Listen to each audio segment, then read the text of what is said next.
저희가 지금 십계명을 해설하는 언약의 책을 읽고 있습니다. 지난번에는 살인하지 말라, 도적질하지 말라, 간음하지 말라, 그러한 계명과 관련된 것을 살펴보았는데요. 23장 오늘 앞부분을 공부할 터인데 앞부분에서는 거짓 증언하지 말라, 안식일을 기억하여 거룩히 지키라, 그 계명입니다. 그리고 이제 마지막에서는 결론입니다. 거짓 증언하지 말라라는 것은 재판과 관련되는 것인데요.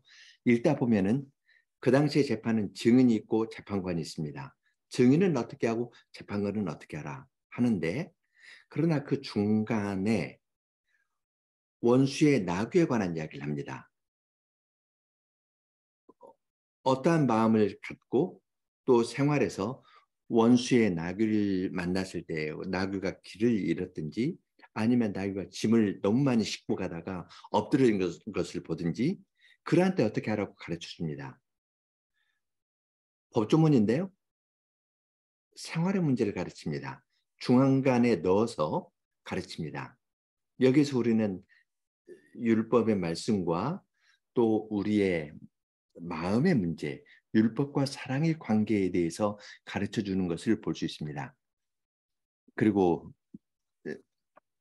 10절부터 19절까지는 안식일을 기억하여 거룩히 지키라 했는데 안식년, 안식일, 그리고 이스라엘의 3대 절기를 어떻게 지키는 것에 대해서 이야기를 하고 있습니다. 거기에서도 우리는 사랑의 문제를 알 수 있습니다. 하나님과 이웃을 사랑하기 때문에 안식년과 안식일을 어떻게 지키는지 그것을 볼 수 있습니다. 자, 그럼 먼저 1절로 5절을 보겠습니다. 너는 허망한 풍설을 전파하지 말며 악인과 연합하여 모함하는 증인이 되지 말며 다수를 따라 악을 행하지 말며 송사의 다수를 따라 부정당한 증거를 하지 말며 가난한 자의 송사라고 편벽되이 두화하지 말지니라. 내가 만일 내 원수의 길 잃은 소나 나귀를 만나거든 반드시 그 사람에게로 돌릴지며 내가 만일 너를 미워하는 자의 나귀가 짐을 싣고 엎드러짐을 보거든 삼가 버려두지 말고 그를 도와 그 짐을 부리울지니라. 지금 먼저 이야기하는 것은 증인의 관점인데요. 1절부터 3절에서는 증인으로 설 때에 네 가지를 조심하라고 합니다. 첫째는 근거가 없는 허망한 이야기들, 허망한 풍설을 전파하지 말라고 이야기를 합니다.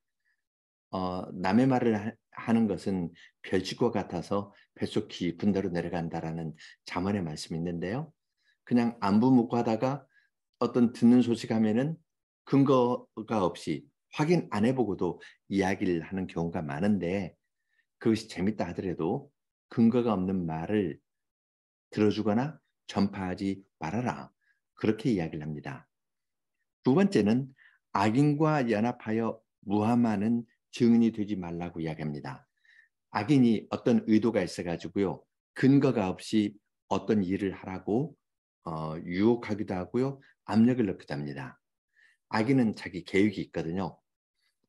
그런데 그 악인과 연합하여서 무고히 근거 없이 모함하는 증인이 되지 말라고 이야기를 합니다. 그런데 악인이 이렇게 하자 하면서 정보를 주어서 암시적으로든 아니면 명시적으로든 그렇게 할 때는 이유가 있을 겁니다. 경제적인 이익이나 어떤 사회적인 지위나 이러한 것과 이권과 관계 있기 때문에 악인이 그를 증인으로 사용하려고 하는 겁니다. 그러한데 경제적인 이익이나 사회적인 지위 때문에 악인과 연합해서 무고한 증인이 되지 말라고 이야기합니다. 세 번째는 다수를 따라 악을 행하지 말라고 이야기합니다. 많은 사람들이 악인의 말에 넘어가 가지고요. 어떤 입장을 딱 갖고 있습니다. 그러할 때 다수의 편에 서지 않는다는 것 쉽지 않거든요. 그런데 사실에 따라서 이야기를 해야지 많은 사람이 받아들였다 해가지고 그냥 거기에 묻어가지 마라. 그렇게 이야기를 합니다. 다수가 어떤 방향으로 잘못 갈 때 나타날 수 있는 또 다른 현상이 있습니다. 그것은 소수의 가난한 사람, 그 사람 편을 드는 겁니다. 하나님께서는 가난한 자의 송사라 해서 무조건 그의 편을 들어주지 말라고 이야기를 했습니다. 왜냐하면 가난한 사람도 죄인입니다. 악한 사람만이 아니라 피해를 받고 있다고 생각하는 가난한 사람도 죄인입니다. 그런 것 없이 사람들이 다 다수를 이야기를 하니까 나는 양심에 따라 소수를, 가난한 사람을 지지해야겠다, 이렇게 하는 것도 어긋날 수 있는 겁니다. 하나님의 율법에서 벗어나는 것이 됩니다. 어느 경우든 하나님의 관점에서 서야지 그냥 근거 없이 하거나 다수를 따라하거나 악인을 따라하거나 소수를 따라하거나 그렇게 하지 말아라. 증인이 되려면 자기가 본 것, 확인할 수 있는 것, 그것만을 하나님의 관점에서 증언하라고 이야기를 합니다. 증인에 대해서 이야기를 했는데요. 4절과 5절에서는 생활에서 부딪힐 수 있는 이야기를 합니다. 지금 6절부터 9절에서는 재판관의 관점에 관한 이야기가 나오는데 그 사이에 생활에 관한 이야기가 들어갑니다. 원수의 소나 나귀가 길 잃은 것을 봤습니다. 그러면 그 원수의 소나 나귀를 반드시 원수의 집에 갖다 주라고 이야기를 합니다. 그리고 나를 미워하는 사람이 있습니다. 왜 미워하는지 모릅니다. 근거가 없는데 나를 미워하는 그 사람의 나귀가 짐을 싣고 가는데 나를 미워하는 그 사람은 욕심도 많은 사람이었던 모양이에요. 그래서 나귀가 짊어질 수 있는 것보다 더 많이 주어서 나귀가 좀 가다가 팍 꼬꾸라앉았습니다. 그럴 때 그 사람에게 넌 욕심쟁이지, 욕심쟁이 해가지고 나한테 말도 그렇게 하더니 짐승에게도 그렇게 하는구나 하면서 비난하지 말고 짐 밑에 깔려있는 나귀를 생각해서 너를 미워하는 사람을 도와주면서 그 짐을 다시 이 나귀에게서부터 풀어주는 일에 함께 하라고 이야기를 하였습니다. 그렇게 되면 어떤 효과가 있을까요? 나의 원수, 나를 미워하는 사람과 단판 짓는 거 쉽지 않습니다. 말을 하면 할수록 꼬이기 쉽거든요. 그런데 어떤 상황에서 일이 있을 때 아무 말하지 않고 그 일에서만 그를 도와줍니다. 그러면 어떻게 될까요? 원수하고 관계가 다시 회복되는 겁니다. 저 사람 나를 미워한 줄 알았는데 나의 소나 나귀가 길 잃었을 때 데려다 줬네. 내가 욕심 좀 부렸는데 아무 말 없이 나를 도와가지고 나귀의 짐을 다시 덜어내고 하는데 도와줬네 하면은 문제가 풀어지는 대로 가는 겁니다. 그러한 마음으로 증인 노릇을 하는 겁니다. 이러한 사랑의 마음을 가진 사람만이 제대로 증인 노릇을 할 수 있을 겁니다. 그리고 그러한 마음을 서로 가지면서 이제 재판장의 일도 할 수 있을 텐데요. 6절로 9절입니다. 너는 가난한 자의 송사라고 공평치 않게 하지 말며 거짓 일을 멀리하여 무죄한 자와 의로운 자를 죽이지 말라. 나는 악인을 의롭다 하지 아니하겠노라. 너는 뇌물을 받지 말라. 뇌물은 밝은 자의 눈을 어둡게 하고 의로운 자의 말을 굽게 하느니라. 너는 이방 나그네를 압제하지 말라. 너희가 애굽 땅에서 나그네 되었었은즉 나그네의 정경을 아느니라. 지금 재판관의 관점에서 이야기하는 것도 네 가지입니다. 증인의 관점에서도 네 가지였는데요. 재판관의 관점에서도 네 가지를 이야기합니다. 첫째는 가난한 자의 송사라에서 공평치 않게 하지 말라 그랬습니다. 가난한 자라 해가지고 그냥 무시하지 말고 혹은 가난한 자라 해서 무조건 그의 편도 들지 말아라. 그렇게 되는 겁니다. 가난한 자에도 역시 똑같이 원칙에 따르는 겁니다. 두 번째는 거짓을 멀리 하라 했습니다. 거짓을 가까이 하면요. 잘못하면은 죄 없거나 의로운 사람이 죽임을 당하게 됩니다. 거짓이라는 것을 받아들이면 더 나아가서 그 결과 무죄한 사람이 죽는 데까지도 이룰 수 있습니다. 내가 죽이지 않아도 실제 그런 대로 갈 수 있거든요. 거짓을 멀리하고 무죄한 자와 의로운 자를 죽이는 데 참여하지 말라 그랬습니다. 그 근거는 하나님께서 악인을 의롭다 하지 않기 때문입니다. 셋째, 뇌물을 받지 말라 했습니다. 뇌물을 받으면 의로운 자의 눈이 어둡게 되고 말이 굳게 되거든요. 뇌물을 받지 말라 그랬습니다.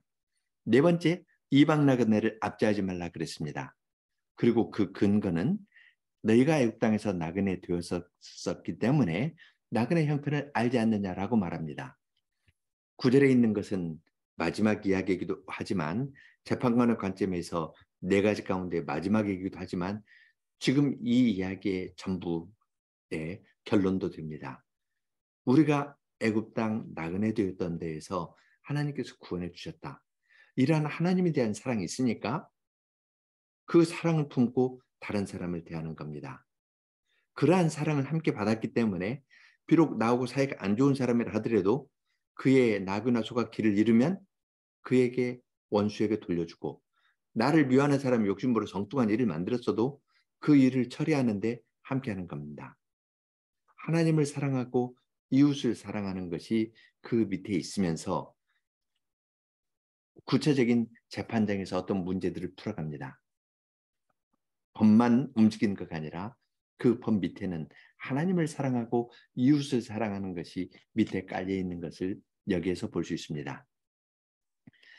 거짓 증언하지 말라 했는데요. 이제 이렇게 설명한 다음에 안식일에 관한 겁니다. 10절부터 13절입니다. 10절에 13절.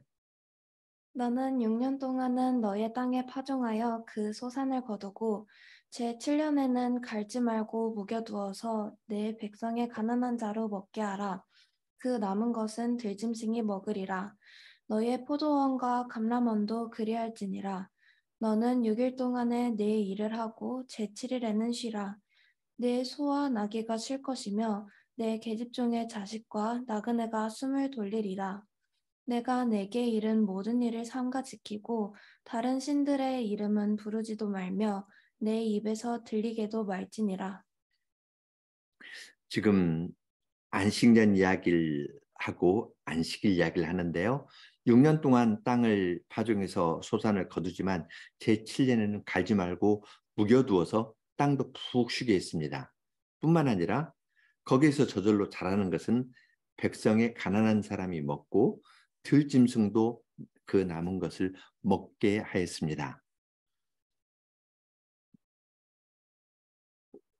가난한 사람이 자기 밭에 와서 안식년에 쉬는 자기 밭에 와서 먹는 것을 볼 때 그 밭의 주인은 어떤 마음을 대체로 가질까요?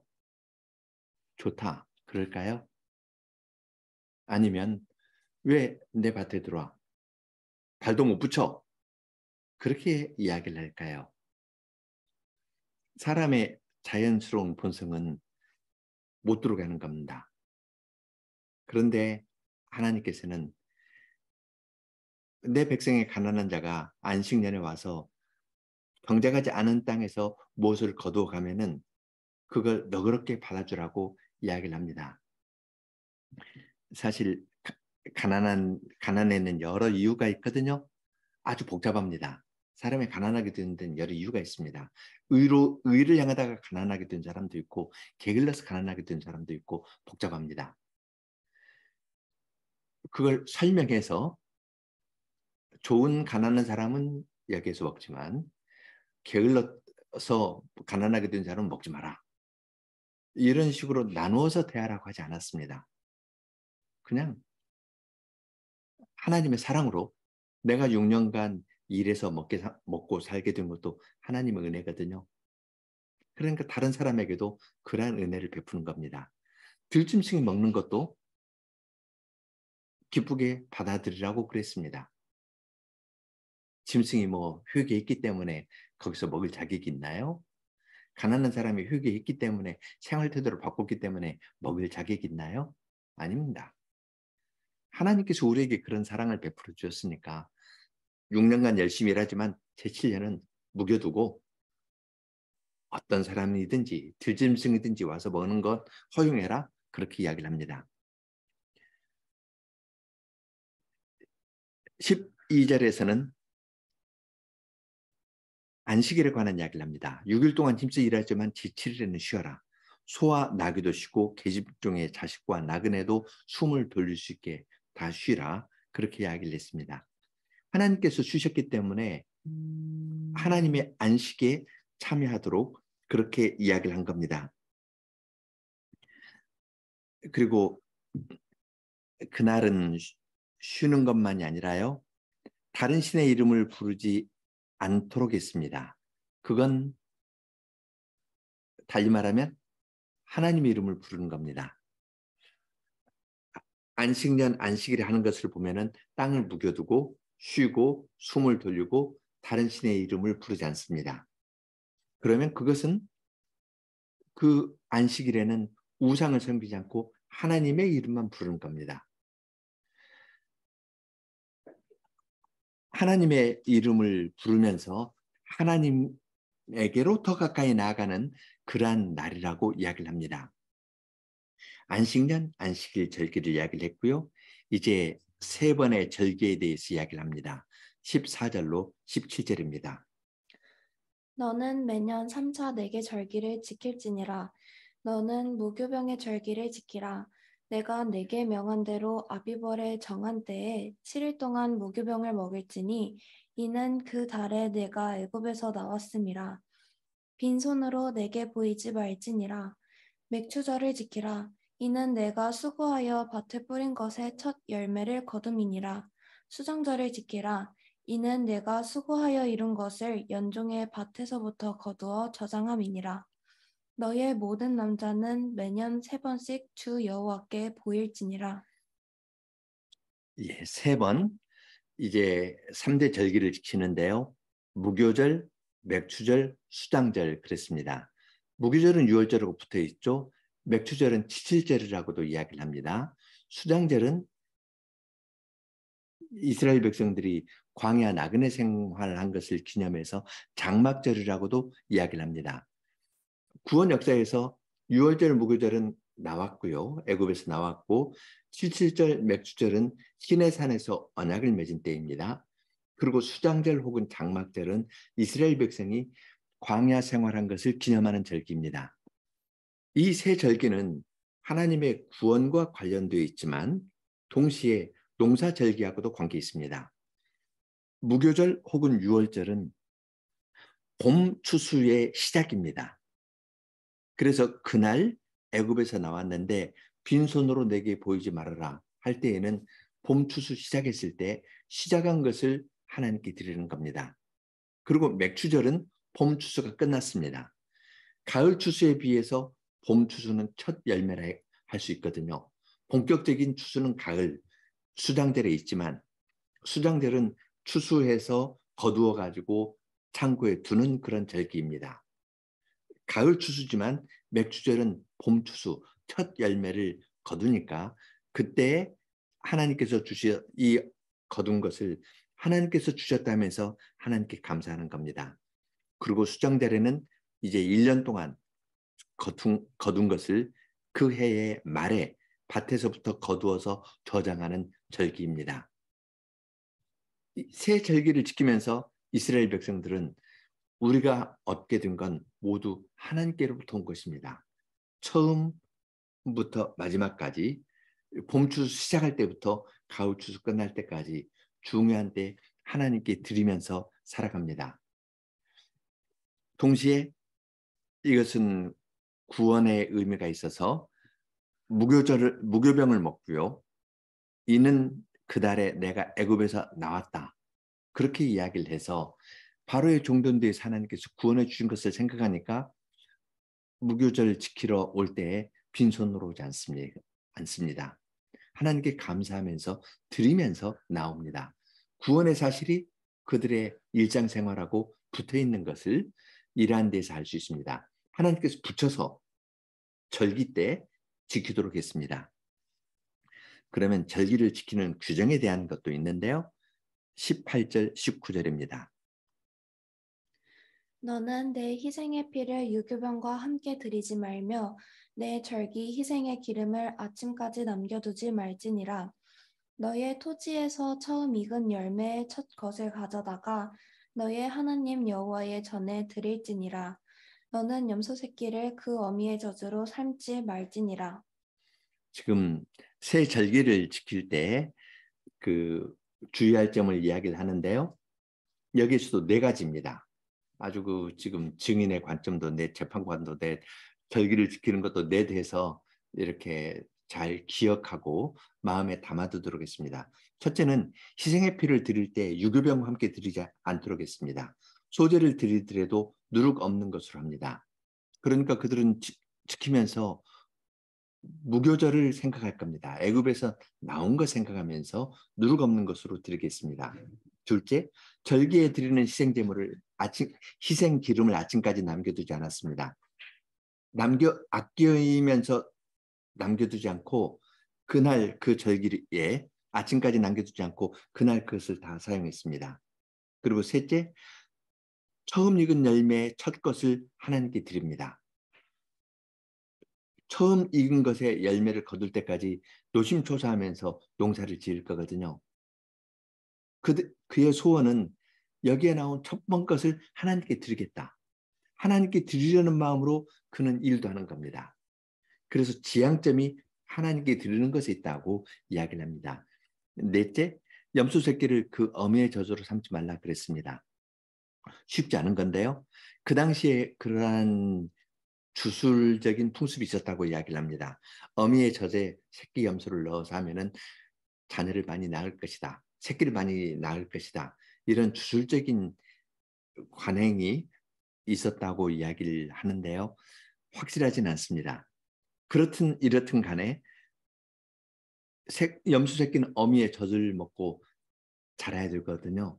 자기가 생명을 유지하기 위해서 어미의 젖을 먹어야 되는데 생명을 유지할 그것으로 자기가 죽게 되면은 그건 그 동물 새끼로서도 아주 어려운 얘기가 되겠죠. 그러니까 사랑의 관점에서 동물에 대해서도 사랑의 마음을 갖고 그렇게 하지 말라 가르치신 것이라 생각됩니다. 이제 두 가지 계명을 생각했는데 두 가지에 대해서 살펴보겠습니다. 여기에서는 규례이지만 사랑의 원칙이 잘 드러납니다. 말씀드린 것처럼 증인은 이렇게 해야 된다. 네 가지로 이야기했고요. 재판장은 이렇게 해야 된다. 네 가지로 이야기를 하는데 그 가운데 원수의 나귀에 대한 규정이 있습니다. 작은 일에 순종하면서 원수와의 관계도 해결되고 이러한 사랑의 마음으로 문제들이 풀어지면서 재판의 문제도 해결되도록 하신 겁니다. 사랑의 마음을 품고 재판에 임하도록 했습니다. 그리고 모든 것의 기초에는 애굽에서 나그네 되었다가 해방된 사실이 모든 일의 기초에 있습니다. 하나님께서 우리를 구원해 주셨다. 하나님을 사랑하고 나귀의 원수의 길 잃은 나귀, 짐을 많이 싣다가 그냥 주저앉아 버린 나귀를 짐을 풀어주는 거, 이러한 데에서는 이웃에 대한 사랑도 함께 표현하도록 하는 겁니다. 사랑의 근거에서 재판에 임하도록 하는 것을 볼 수 있습니다. 안식일, 안식년 그리고 3대 절기에서도 사랑이 나타납니다. 가난한 사람과 짐승이 먹도록 내버려 두는 안식년은 이웃에 대한 사랑이 있어야 됩니다. 아버지는 그렇지만요. 옛날 보면은 이 부잣집 아이들은 버릇이 안 좋거든요. 그래서 자기 집에 일하러 온 사람에 대해서 함부로 말합니다. 안식년에 놔뒀는데요. 가난한 집 아이가 와서 뭐 걷어가려고 하면 너 왜 우리 집 와? 우리 밭에 밟아 하면서 못하게 막는 건 부잣집 아이들이거든요. 사람의 타락한 것은 그런 데서도 나타납니다. 그러한 때 아버지는 아이에게 그렇게 하지 마라. 하나님의 말씀에 이건 농사짓지 않고 가난한 사람이 와서 먹도록 했다. 하나님에 대한 사랑과 이웃에 대한 사랑이 있어야 이 계명을 지키는 겁니다. 그냥 부자든 가난한 사람이든 내가 먹어야 돼. 딱 움켜쥐려고 하거든요. 그러니까 이익이 충돌해서 서로 싸우는 겁니다. 작은 일 가지고 싸우는데 그러한 마음에서 벗어나도록 하려고 하나님께서는 순종하기 쉬운 작은 데에서부터 이러한 계명을 주셨습니다. 안식일, 안식년은 다른 신의 이름을 부르지 않습니다. 다른 말로 하면은 여호와 이름을 부르는데 집중하는 날입니다.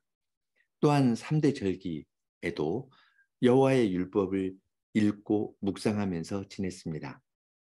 하나님께 더 가까이 나오도록 하려고 하나님께서는 안식일, 안식년, 그리고 새 절기에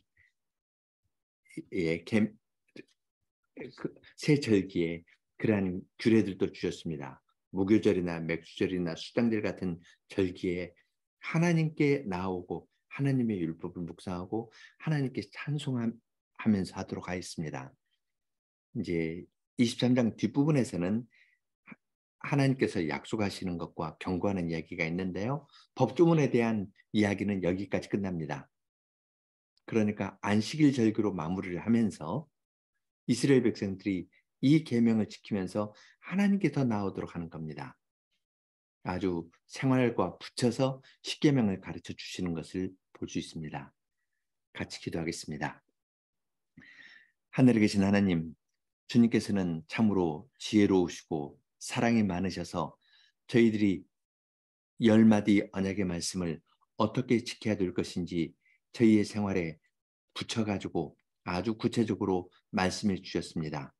거짓 증언을 할 때 저희의 마음이 다른 사람을 극히 하는 일이 있고 자기 이익 때문에 악인과 연합하는 일이 있고 또한 많은 사람이 따라가니까 거기에 묻어가는 경우도 있고 그러한 경향에 반대하여서 소수의 인권을 이야기를 한다 하면서 가난한 편에 서서 가난한 사람의 편에 선다 하면서 새로운 문제를 만들어내는 일들도 있는데 이 모든 것은 하나님을 사랑하고 하나님의 관점에서 증인 노릇도 하고 재판장 노릇도 하고 또한 함께 구원을 받은 사람으로 나와 사이가 좋지 않은 사람의 짐승을 돌봄으로써 이웃에 대한 사랑도 작은 데에서부터 실천하면서 나아가도록 계명의 말씀을 주셨습니다. 또한 안식일이나 안식년이나 무교절이나 맥주절이나 수장절에 대한 규례도 주시면서 그때에 하나님과 이웃에 대한 사랑을 표현하고 하나님의 안식에 참여하도록 길을 열어 주셨습니다. 이러한 말씀을 저희들이 마음에 새기고 잘 순종하면서 나아가서 하나님의 어떠하심을 닮아가는 사람들이 다 될 수 있도록 은혜를 내려주시옵소서. 옛적의 구체적인 현실에서 율법의 말씀을 행한 것처럼 저희들도 저희의 삶의 구체적인 현실에서 이 율법의 말씀을 행하면서 살아가는 사람들이 다 되게 하여 주시기를 구합니다. 예수님 이름으로 기도합니다. 아멘.